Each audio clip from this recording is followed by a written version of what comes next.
Xoş gəlmisiniz Aydan xanım. Xoş gördük. Hidayətin ikinci mərhələsi üçün görüşürük. Nə cür dəyişikliklər var? Hidayətdə çox dəyişiklik var, çox şükür. Yəni anlama qavramasında, nitqində fərqləri var. Cümlə qurmasında, özünü izah eləməyində, ünsiyyətə girməyində fərq var. Yəni adi parka gedirik, uşaqlar oynayır, yanlarına gedir. Əvvəl heç bir reaksiya yox idi, sadəcə özü üçün oynayırdı. Yəni bizim ilk diaqnozumuz əqli gerilik oldu. 2 yaşında həkimlər, patoloqlar əqli gerilik diaqnozu qoyuldu. Sonra inkişaf geriliyi dedilər. Ən axırda autizm spektri Hal-hazırda 4 yaşı var və 2 ildir diaqnozu var. 2 ildir, bəli. Yəni DNV testi olundu, autizm spektr testi olundu. Bunların hamısına dedilər ki, təsdiqləndi autizmi. Çox nevropatoloqlara gəzdik, müalicələr olundu. Həmin o müalicələrdə məsəl üçün 2 aylıq kurs yazırlarsa, onun sonuna yaxın uşaq yenə geriliyirdi, yenə krizləri olurdu. Takıntıları çox idi. Nə cür krizlər keçirdirdi? İndi dinləyən valideynlərə də bunu söyləyə, onlar da fərqinə varsınlar. Əsasən o özü üçün oynayırdı və oyuna yaxınlaşan zaman ki, onunla oynayım deyə onu refleks olaraq əsəbləşib məni itələyirdi, oyuncağını sındırırdı. Tək oynayırdı. Bəli, tək Asosial oynayırdı. idi. Parka falan götürdüyündə Parka gedirdi, amma çox uşaqların yəni oynamırdı. ki, özü üçün, ancaq özü üçün heç bir uşağa reaksiya yox, sıfır reaksiya. Özü üçün oynasın, özü üçün qumda oynasın. Əsasən də oyuncaqları dağılanda, sınanda krizləri çox olurdu. Nəsə düzəldirdi, körpü dağılırdı, kriz keçirdi. Bəli, krizi də özünə xətər yetirməkləri olurdu. Özünün əsasında başını döyməyi, vurmağı hirslənirdi. Yəni sakitləşməsi çox çətin olurdu. Sanki bıçaqla da özünə Bəli, xəsarət bıçaqla hətta 2 dəfə bıçağı əlinə alıb, yəni anlamadım onun nə olduğunu dərk eləmək üçün gözünə tərəf aparılıb. Yəni təsadüfən onu görmüşəm və əlindən almışam. Yəni və çölə falan çıxanda təhlükənin fərqində idi. Özünü maşın altına maşın yoluna qaçırdı. Heç nədən, yəni dərk eləmirdi. Dünyadan bir xəbər bir insan idi, belə deyim. Yəni bayıra sağlamlıq problemləri var idi. Necə? Hansı sağlamlıq problemləri var idi? Doğulandan çox sağlamlıq problemi oldu. 25 gün sarılıq keçirdi, əmgəyi genişlədi, gerilədi. Həkimlər hətta uşağımın 50% geri olduğunu dedilər. Yəni 8 aylıq uşaq 4 aylıq uşaq kimi idi. Yəni inkişafı o dərəcədə geri idi. Ayaqlarında çanaq sümüyündə inkişafı geriləmişdi, dayanmışdı. Yəni çox müalicələr keçdik.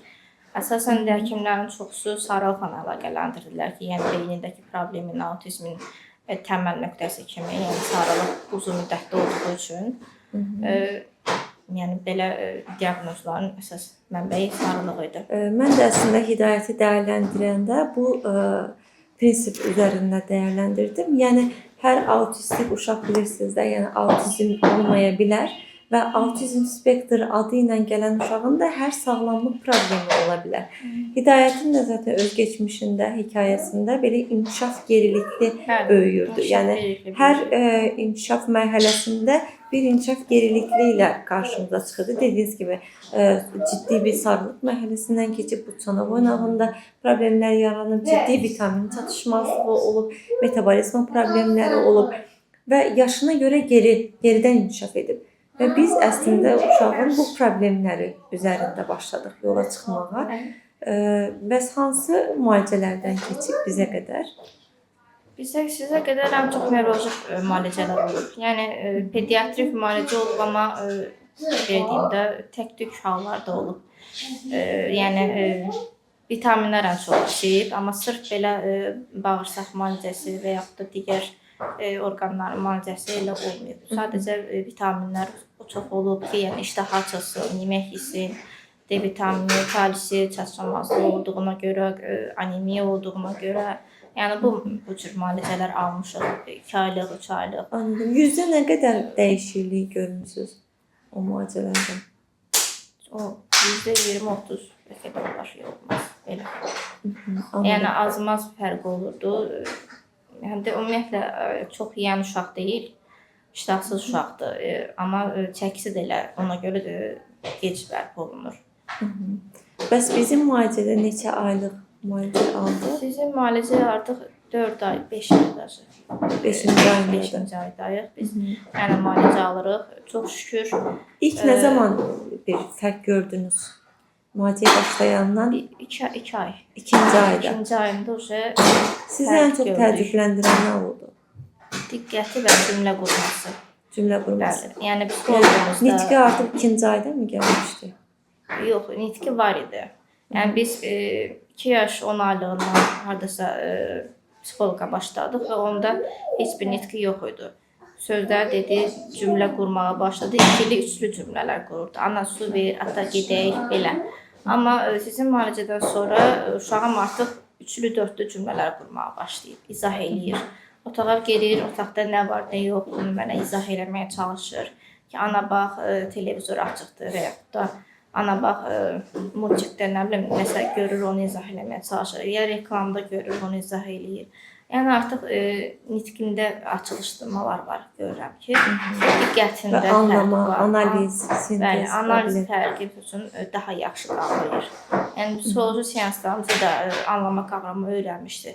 Sadəcə müalicədən sonra elə bir onları daha da dərk eləməyə başladı. Dərk etmə qabiliyyəti artdı. Bəs parka götürdüyünüzdə Artıq uşaqlarla parkda belə uşaqlar oynayanda onların yanına qaçıb gedir, onlarla oynamaq istəyir.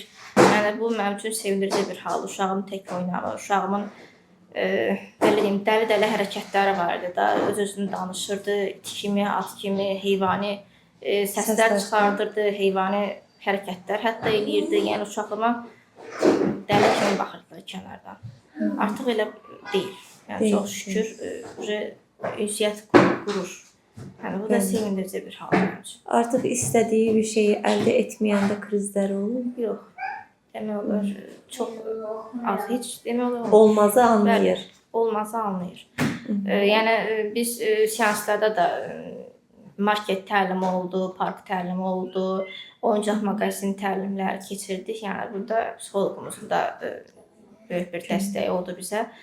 İndi şükür başa düşür. Yəni deyirəm həkim deyir olmaz, ya da psixoloqu adını bilir ki, gülümə deyir olmaz. Çox da elə əsəbləşmir. Baxırsan ki, sakit belə reaksiyalar olur. Anladım. Yəni uzağa elə belə sakit. Ehtiyaclarını söylüyor. Bəli, deyir. Su istəyir, parka getmək istəyir, bunu bildirir. Və yaxud da gedək oyuncaq alaq, 5 dənə alaq, 3 dənə alaq. Bunların hamısını izah eləyir. Mağazaya, marketə gedəndə ortalıqları qarışdırır. Yox.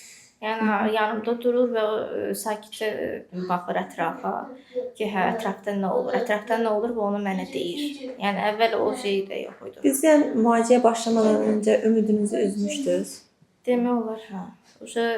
Bəs bu müalicə olduqca uşaq həyata, yəni uşaq sağaldıqca, siz də həyata döndükcə sizə öyrədən nə oldu? Burdan valideynlərə nə mesaj vermək istəyirdiniz? Çünki hələ də ümidini itirən, bəzən məsələn tutalım ki, siz 2 ayda nəticə görmüsünüz, amma kurs müalicə bitib, amma hələ də nəticə almayan valideynlər var. Onlara mesajınız nə olardı? Onlara mesajım düzgün həkimin düzgün müalicə yöntəmi ilə əldə olunan nəticə, yəni vaz keçməsinlər ki, həkim bilirsiniz necə? Mən çox həkim getdim, axtardım, tapdım. Yəni həkimlərə də inan bu dəqiqə azalıbdır. Amma yəni vaz keçməsələr, inad axtarsalar, tapsalar sizi məncə peşman olmazlar. Anladım. Yəni Duyğu və düşüncələrinizi ortaya qoyaraq övladınızdan gələcəkdə bəklentiniz nədir? övladımdan gələcəkdə inanılmaz heç düşünməmişəm. Yəni o qədər yaşamışıq o şeyləri deyə gələcəkdə yəni ki, professor olsun, ay nə bilim müəllim olsun, o şeyləri tamamilə kənara qoymuşdum düşünməyə, amma artıq düşünə bilərəm, bəli. Yəni uşağınızı hansı pozisiyada görmək istəyirsiniz, bunu artıq düşünün və o yöndə də inkişaf etdirin. Bir, ikincisi bu diaqnozlar, yəni normalda bizim necədir keçdiyimiz yol, uşağa bu diaqnoz qoyulur və müalicələr gedir və uşaq əgər bu diaqnozdan çıxırsa, sağalırsa, təkrar o diaqnoz qoyulan mərkəzə gedib, o üzərindən damağını götürür. Sizə də yəni bundan sonraki tavsiyəm, harda ki sizə autizm spektr diaqnozu qoyulub, oraya gedib təkrardan bir, çünki bilirsiniz də bu diaqnozu pediatr məsuliyyəti yoxdur o diaqnozu qoymağa. Amma varsa onu çıxardırsa, yenə də artıq siz autizmdən çıxdınız da deyə bilmir. Ona görə də bunu isbat edəcək təkrar son qərarı nevroloq və psixiatrdır. Yəni onların denetimindən keçəcək və o diaqnoz üzərindən qalxacaq. Hidayətdə bundan sonraki düzəltmək istədiyiniz şey nədir? Yəni bunlar əksikdir hələ də mənim gözümdə. Əksikdir. Məsəl üçün 4 yaşı var da, yəni 4 yaşlı uşağın nitqi ilə eyni nitq səviyyədə deyil. Yəni o cəhətdən məsəl üçün zəifliyi var. 4 yaşında uşağın verdiyi suallarla mənim uşağımın verdiyi suallar bərabər deyil. Yəni o baxımdan geridir. Anlama qavramasında şükür irəliləyiş var. Başa salanda görürəm ki, az da olsa fərq var. Amma yəni o tam da o mərhələ, yəni yaşına baxanda yaşlarından geridir. Düzdür, çatmağa çalışır, bəli. amma hələ də geridən gedir. Bunun üçün klinik inkişafı üçün logopedlə davam etməliyik. Bir də bağçaya getirmək. Bağça Yox. yox. Anladım. Artıq məktəbə qədər dönəm var. Məktəbə qədər dönəmdə hazırlaşdıran müəllim yanına qoya bilərsiniz. Çünki məsələn yazını bilir, rəsm də çizir. Məsələn, inanıram ki, hərfləri, rəqəmləri qısa bir zamanda da olar. Çoxlu ünsiyyət lazımdır. Çoxlu ünsiyyət və bəli, yaşıdları ilə də oyun oynamaq və çevrəsində sürekli bu uşaqla danışdıran, eyni dildə danışan uşaq lazımdır. Ancaq bu şəkildə uşaq yaşıdlarına hızlı bir zamanda İstəyirik, çatır. inşallah bağça siz demiş, istəyirik yəni qoyaq ki, daha da nitqində irəliləyiş olsun. Bəli, yəni o yaxşı olar. Bağçanı düşünün, məncə narahatçılıq olmayacaq. Yəni bağça müəllimi də bu uşaqda problem var, normal sağlıqlı uşaqlarla bir arada olmasın da deməz. Yəni bir ara getmişdi bağçaya, 2 aylıq, amma onda da çox yenə kənarda qalırdı. Heç bir ünsiyyəti olmurdu. Bağçadakılar da biraz çox öz-özünə buraxdılar deyə geriləməsi daha da artdı. Baxın ki, geriləyir. Anladım. Amma artıq yəni kaynaşma ola bilər, yaradıla bilər. Çünki özünü bildirir, yəni ehtiyaclarını söylüyor. Ondan sonra məncə verə bilərsiniz bağçaya, artıq gedə bilər. İnşallah, çox sağ olun. İnşallah. Sizin bizə söyləmək istədiyiniz? Mən sizə çox minnətdaram ki, uşağıma düzgün diaqnoz qoyub, düzgün müalicə yolunu bizimlə irəlilədiniz. Bizə yönəltdiniz, nəyi necə etmək lazım olduğuna dair savadınızla, biliyinizlə, yəni ki, aydınlatdınız bizi. Ümidimiz yox idi, ümidləndik, çox şükür. Yəni çox şükür. İnşallah ki, bundan sonra da müalicəmizi bitirək, sağlıqla, hələ ki ikinci mərhələdəyik, sağlıqla başa çatdıraq və yollarımızı ayıraq. Bizim də məqsədimiz odur.